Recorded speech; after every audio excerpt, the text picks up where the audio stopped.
Hello guys, welcome to logical study channel. तो चलिए आज हम पढ़ेंगे पाइथागोरस प्रमेय, है ना, पाइथागोरस थ्योरम। तो हम पाइथागोरस थ्योरम से आज सवाल हल करेंगे, ठीक है ना। सवाल क्या रहते हैं इसमें? हमारे पास समकोण त्रिभुज होता है जिसमें दो साइड्स आपको मालूम होंगी, ठीक है ना। दो भुजाएं आपको दी रहेंगी, उनकी माप, और तीसरी भुजा की माप आपको निकालना रहता है, ठीक है ना। इससे इसी प्रकार के क्वेश्चन आपको सॉल्व करने को मिलते हैं। तो हम इसी प्रकार के क्वेश्चन ले लेते हैं। क्वेश्चन है हमारे पास, एक समकोण त्रिभुज एक समकोण त्रिभुज में दो भुजाओं का माप, ठीक है ना, दो भुजाओं का माप क्रमशः दिया हुआ है हमारे पास। कर्ण दिया है 5 सेंटीमीटर तथा लंब की माप दी हुई हमारे पास 2 सेंटीमीटर है। तो आधार, ठीक है ना, आधार ज्ञात कीजिए। इसका बेस ज्ञात करना है, आधार यानी बेस। तो यहाँ हम इसको सॉल्व करेंगे। सबसे पहले हम बनाते हैं एक समकोण त्रिभुज। अब ध्यान दीजिएगा, यहाँ एक समकोण त्रिभुज हमने बनाया जो 90 अंश का होता है, ठीक है ना। सॉरी, जिसकी एक एक कोण क्या होता है, 90 डिग्री का होता है। त्रिभुज तो होता है 180 डिग्री का, ठीक है ना। त्रिभुज के तीनों कोणों का योग क्या होता है, 180 डिग्री। बट एक कोण समकोण त्रिभुज में क्या रहेगा, 90 डिग्री का रहेगा। अब इसमें हम कोणों के नाम दे देते हैं ए बी सी। ये हमने नाम रख लिया कोणों के, ठीक है ना। ये ए हो गया, ये बी हो गया, ये सी हो गया। अब हम कोणों की माप दे देते हैं।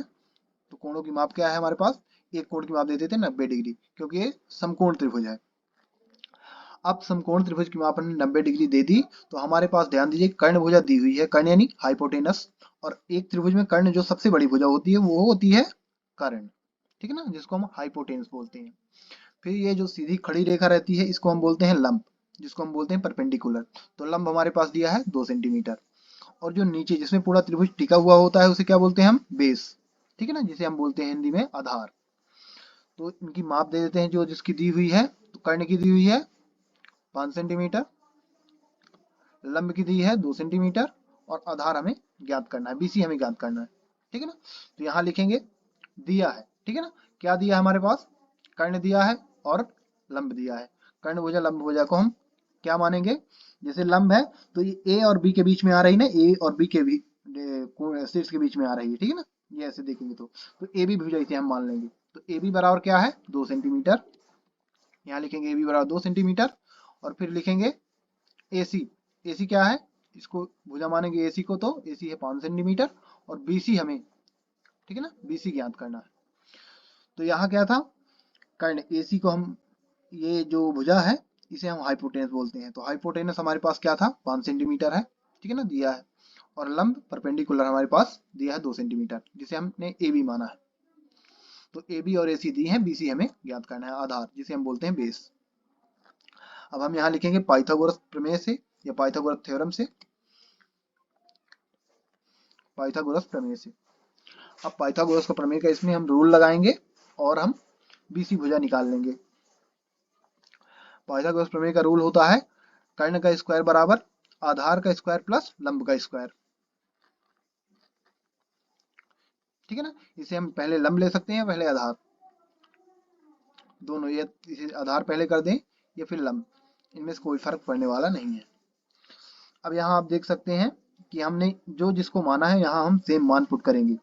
तो हमने कर्ण को क्या माना है, एसी माना है ना, एसी। तो यहाँ लिखेंगे एसी का स्क्वायर। फिर लंब को हम क्या माना है हमने, ए बी। तो A B square plus B C square, आधार, ठीक है ना। ये भुजाओं के नाम है, ठीक है ना, ए बी, बी सी और ए सी। अब ये हमारे पास आ चुकी हैं भुजाएं, ठीक है ना। ये भुजाएं हमने नाम के हिसाब से इनके ऊपर स्क्वायर लगा दिया। कर्ण भुजा है ए सी, लंब है ए बी और आधार है बी सी। अब जिसका मान हमें मालूम है उसका मान हम यहाँ पुट करेंगे।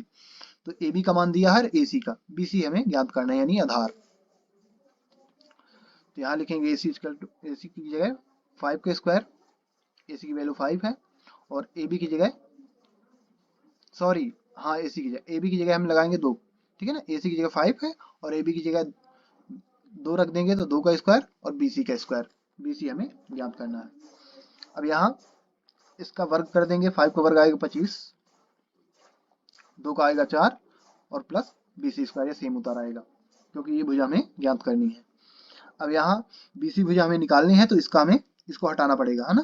तो इसकी साइड चेंज होगी तो ये आ जाएगा 4 क्या है यहाँ प्लस में है तो ये हो जाएगा इधर माइनस में, अपोजिट साइड में जाएगा तो ये हो जाएगा 25 minus 4 equal to BC square, ठीक है ना। 25 माइनस 4 माइनस करेंगे क्या आ जाएगा 21 आएगा, 25 माइनस करेंगे 4 तो 21 आ गया और ये BC स्क्वायर।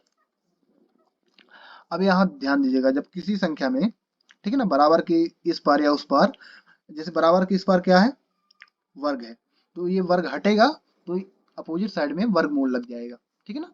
अपोजिट साइड में क्या हो जाएगा 21 में वर्गमूल लग जाएगा, ये रूल होता है। तो यहाँ वर्ग हटाएंगे तो ये इधर वर्गमूल लग गया, 21 वर्गमूल में हो गया और ये BC आ गया सिंपल, ठीक है ना। तो BC का वर्ग हटा तो यहाँ अपोजिट साइड में ये वर्गमूल लग गया।